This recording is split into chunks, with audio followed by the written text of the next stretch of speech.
자, 이제 마지막 고상기후에 대해서 설명하도록 하겠습니다. 자, 고상기후는 교과서 몇 페이지냐면 38쪽에 나와 있습니다. 뒷반 아이들과 앞반 아이들이 모두 다 진도가 나가지 않은 부분이죠. 자, 여기에 38페이지 내용은 무엇인가면 38페이지 책 펴주세요. 내용은 자, 지형은 우리 생활에 어떤 영향을 미칠까 이렇게 되어 있는데요. 사실은 지형과 기후와의 관계, 우리가 앞에서 기후 요소, 기후 요인 할 때 설명을 잠시 했었습니다. 그죠? 그런데 가장 중요한 내용인 고산기후지역과 지형과 밀접한 관련이 있기 때문에 선생님이 주로 고산기후를 중심으로 지형을 설명하려고 합니다. 자, 고산기후는 어디에 주로 분포하느냐 하면요. 자, 고산기후 지역은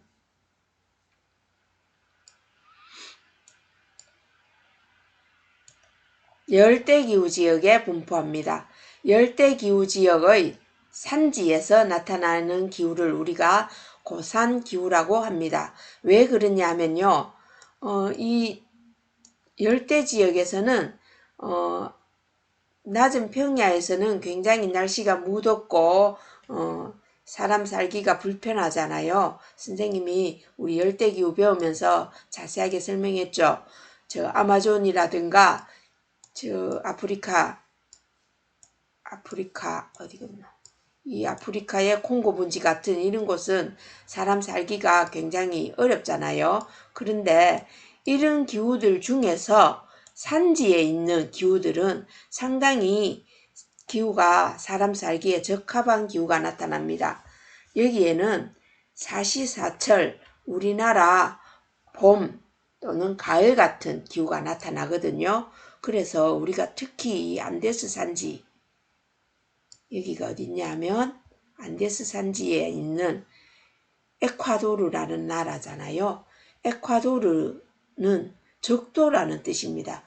적도가 이 나라를 지나가요.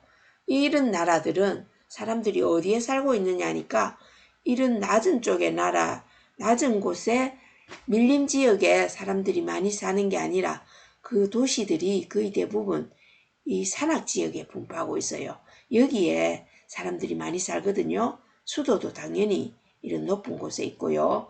여기를 안데스 산맥의 열대지역 쭉 따라가면서 여기에 큰 도시들이 거의 대부분 이 산악지역에 분포하고 있습니다. 콜롬비아 마찬가지고요. 이쪽 지역들 다 이렇게 높은 지역에 보고타라든가 키토라든가 수도인 키토, 그 다음에 요 아래쪽, 그 다음에 페루 쪽, 그 다음에 볼리비아가 어디 갔나? 이쪽 볼리비아 이라파스 이런 곳들이 거의 대부분 고산지역입니다. 이 고산지역에 인구가 많이 사는 이유는 이 지역에 바로 사람 살기에 적합한 기후가 나타나기 때문이죠.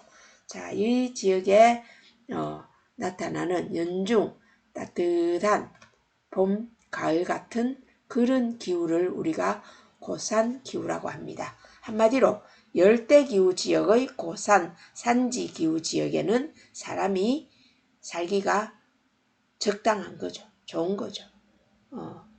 그런데 이 고산기후 지역의 기후의 특징은 뭔가 하니까 1년 내내 따뜻한 우리나라 봄, 가을 같은 기후이기 때문에 상춘기후라고 하거든요.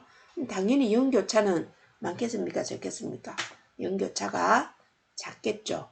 연교차는 작은데 여기는 일교차가 굉장히 심하게 나타납니다. 말하자면 하루에 사계절이 다 나타난다고 할 정도로 밤낮의 차이가 심해요. 그래서 이 지역을 우리가 만약에 여행을 간다면 열대기후 지역이니까 짧은 팔을 입어야지 하다가는 큰 코를 다칩니다. 여기에는 가면 긴 팔 옷이 필요하죠. 봄, 가을이라고 했는데 그럼 봄, 가을 옷도 아니고 여기에는 사실은 밤에는 굉장히 춥기 때문에 좀 두툼한 긴팔 옷들을 가져가는 게 좋겠습니다. 이 기후지역의 사람들은 상충기후 지역이라고 하는데요. 이 안데스 기후 지역의 사람들이 우리 인류에게 남겨준 선물이 있습니다. 그 선물은 바로 뭐냐면 여기에서는 주된 주식 작물이 뭔가 하니까 옥수수와 감자, 우리가 알고 있는 농작물들의 거의 대부분이 이 안데스 산지의 인디오들이 남겨준 것입니다. 지난 시간에 선생님이 고아시아에 있던 아시아 인종들이 베링해를 넘어서 알래스카를 지나서 남북 아메리카로 흩어져서 원주민 문명을 이루었다고 했잖아요. 그 사람들이 바로 유전자적으로는 우리 한국인들과 가장 가깝다고 합니다. 왜냐하면 고아시아 시베리아 사람들이 우리들의 조상이거든요. 이 인디오들의 조상들도 그 시베리아 사람들입니다. 그래서 이 사람들이 남겨준 인류의 가장 큰 선물이 바로 감자와 옥수수입니다. 이 감자와 옥수수는 세계 4대 작물에 들어가죠. 옥수수와 감자가 없었다면 오늘날 78억의 인구를 아마도 먹여 살리기는 어려웠을 것입니다. 자, 여기에는 기후대에 따라서 농작물의 분포가 달라지거든요. 그래서 이것을 우리가 인터넷 검색을 통해서 조금 살펴보도록 하겠습니다. 이런 기후가 나타나는 곳은 여기에 있는 안데스 산맥 지역뿐만 아니라 저기 멕시코 쪽, 이 멕시코 쪽에도 나타나고요. 그 다음에 이쪽에 가면 태국의 고산 지역, 히말라야 지역 이런데도 안데스 산맥처럼 따뜻하지는 않지만 여기에도 따뜻한 기후들이 사람들이 살기에 적합한 기후가 있고요. 그 다음에 코카사스 이쪽에도 사람 살기에 적합한 기후가 있고요. 또 히말라야 산지의 남부 쪽 이쪽에도 사람 살기에 적합한 지역들이 있답니다. 이런 지역들은 우리가 고산기후 지역이라고 하죠. 유럽 쪽은 고산기후 지역은 아니고요. 자, 이쪽에는 히말라야 열대기후에 있으면서 산지로 올라갈수록 사람 살기에 적합한 기후가 나타나죠. 중국의 남부지역, 그 다음에 태국, 베트남, 라오스, 캄보디아 이런 지역에도 고산 지역에는 사람 살기가 적합합니다. 자, 안데스 산지에 대해서 사람들의 생활에 대해서 인터넷 검색을 통해서 좀 살펴보도록 하겠습니다. 자, 일단 구글은 닫고요. 여기에 보면 자, 역시 인터넷 검색을 하면 여기에 아까 기후 고도별 기후를 살펴보기로 했었잖아요. 그러면 선생님 안데스 고산기후 지역을 잡겠습니다. 이미지로 갈게요. 이 좋은 사진이 있네. 자, 여기에 보면 자, 산 꼭대기에 가면 만년설이 우거져 있고 당연히 툰드라처럼 여기에도 너무 높은 곳에는 나무가 자랄 수 없죠. 그래서 나무가 없고 이끼들만 자라는 무식생지가 있고요. 그 다음에 선태류, 이끼류가 살고 있는 것. 그 다음에 고산 초지가 있습니다. 풀밭이죠. 그 다음에 나무들, 작은 나무들, 관목림 이런 것들이 자라죠. 관목하고 교목은 어떻게 다르냐면 교목은 가지가 있고 줄기가 한 가지, 그 중심된 가지에서 흩어져 나오면 교목이라고 하고요. 우리가 사리나무나 진달래나 철쭉처럼 주된 가지가 없이 땅에서 여러 가지가 나오면 이런 것들을 관목대라고 하는데 이런 나무들은 건조한 지역이나 그리고 우리가 높은 산지에 가면 그런 나무들이 주로 자라죠. 진달래, 철쭉, 군락지가 산 꼭대기에 주로 나타나잖아요. 그래서 그런 게 관목림. 나머지 나무들은 다 우리가 볼 수 있는 나무는 관목하고 비교되는 거는 교목이라고 해요. 자, 아무튼 간에 위에서 보면 관목림대가 있고 그 다음에 큰 고사리, 점점 열대 나오죠. 대나무, 착생식물, 활엽수 뭐 이런 식으로 되어 있습니다. 자, 그 다음에 중요한 거는 안데스 지역 같은 경우에 우리들의 농작물이 중요하죠. 자, 제일 낮은 곳에 열대 카카오. 이거는 카카오가 자라는 곳은 열대 우림입니다. 담배도 있네요. 자, 모카. 모카는 선생님이 사바나가 좀 적당하다 했죠. 사바나 왜 건기와 우기가 좀 나눠지니까 건조할 때 솜을 따고 우기 때는 좀 성장해야 될 거잖아요. 바나나는 열대를 기준으로 보는 식생이라고 했고, 그 다음에 사탕수수도 열대 작물이죠. 사탕수수는 우림에도 있고 사바나에도 있는 것 같아요. 사바나에 있고 주로. 카카오는 우림입니다. 커피도 사바나가 좀 더 적당하죠. 사바나가 적당하고. 그 다음에 옥수수. 그 다음에 밀. 점점 올라갈수록 추운 곳에 자라는 작물이 자라죠.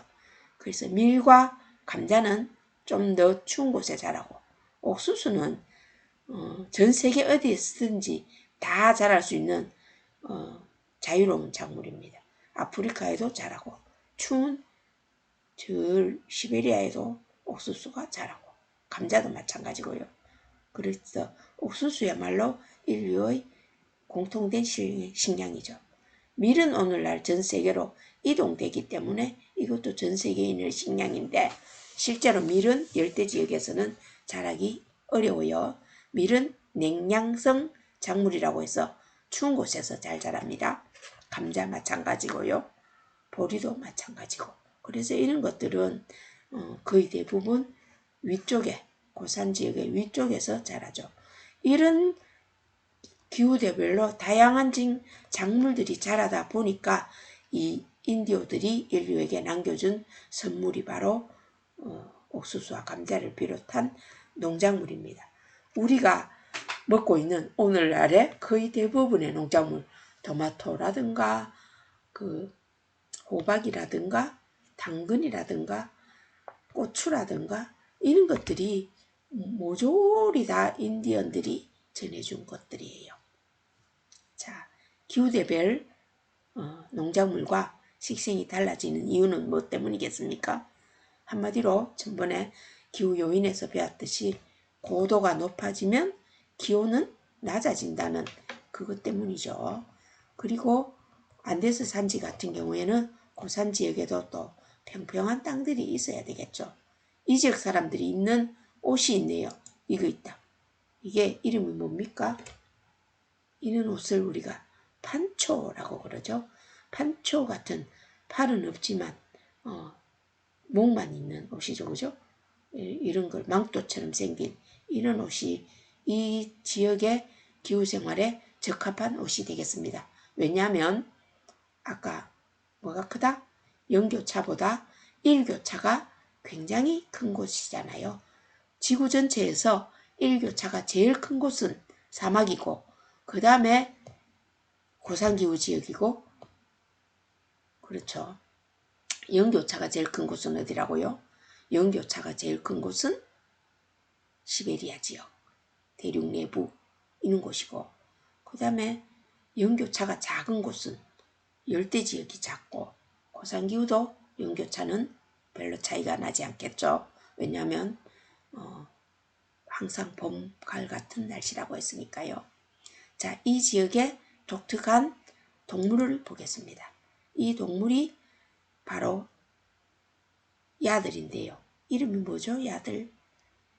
야마 또는 야마와 알파카입니다. 야들은 지금 알파카네요. 털도 쓰고 고기도 먹고 이쪽 지역에 없어서는 안 될 동물들입니다. 보면 양처럼 생겼는데 양은 아니고 또 잘 다녀서 말인가? 말도 아니고 목이 또 길어서 이렇게 생겼죠. 털들이 있고 야마, 알파카 같은 동물들을 이용하여 털로 망토도 짜고 판초라고 만드는 그런 판초라는 옷도 짜고 그 다음에 깔개 같은 것들도 만들고 그렇게 합니다. 없어서는 안 될 중요한 가축이죠. 이 동네에서는. 자, 그 다음에 유명한 이거 세계적인 유명한 지역이죠. 마추픽추. 세계적인 불가사의한 것들 중에 하나죠. 마추픽추는 선생님의 버킷리스트인데 아직 못 가봤어요. 자, 선생님이 좀 더 나이 들기 전에 여기에 꼭 가봐야 되는데, 왜냐면 선생님이 지금 기침도 자주 하고 이래서 천식 환자이기 때문에 조금 더 나이가 들면 여기는 못 갈 것 같아요. 한갑 전에는 가야 될 텐데 아직 벌써 한갑이 다 돼가네. 빨리 가봐야 될 텐데요. 여기가 유명한 마추픽추입니다. 자, 이게 특히 라틴 아메리카 지역의 나라들이네요.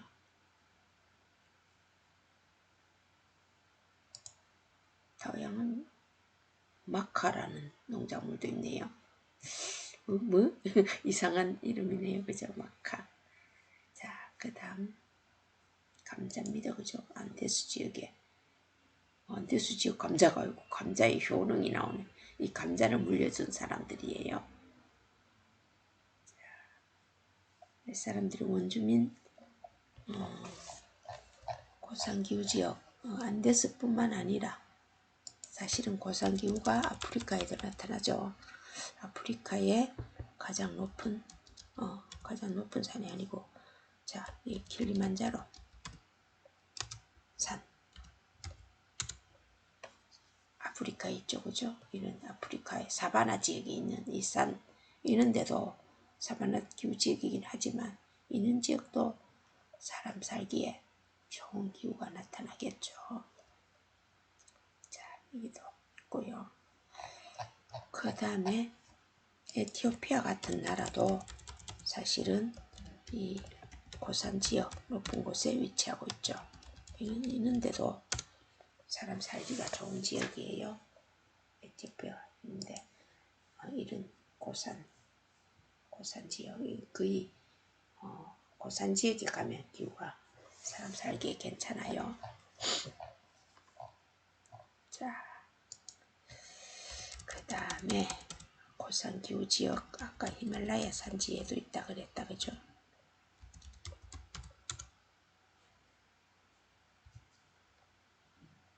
우리 히말라야 산지 같은 경우에는 뭐 열대 고산하고는 다르지만 여기에도 사람은 살죠. 고산 지역이 여기에는 티베트 고원 같은 데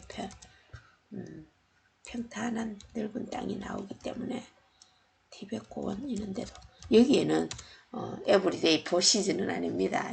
여기는 봄, 여름, 가을이 다 가을, 겨울이 다 다르죠. 다르지만 넓은 땅에 사람들이 많이 살아요. 자, 여기까지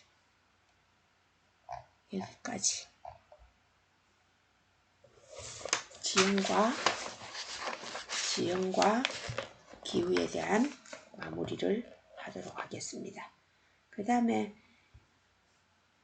다음에는 인간 생활에 유리한 평야지역, 교류에 유리한 해안지역 이런 게 나오는데요. 이런 내용에 대해서는 선생님이 앞으로 뒤에 도시라든가 인구 부분에서 강조할 기회가 다시 있는 것 같습니다. 자, 인간거주에 유리한 평야지역은 뭐 말할 것도 없죠. 평야지역은 사람 살기가 제일 좋은 땅이잖아요. 그래서 옛날부터 4대 문명이 평야에서 발달했죠. 4대 문명 알죠? 어디? 자, 중국의 황하 문명, 인더스 문명, 인더스강, 그 다음에 이집트의 나일강 문명, 그 다음에 하나 어디 갔죠? 나일강 문명, 황하 문명, 그렇지. 그 메소포타미아 지역, 이라크와 이란이 있는 그 지역, 티그리스, 유프라테스 강 하류에 있는 이런 지역들이 평야 지역이죠. 이런 평야 지역이 아주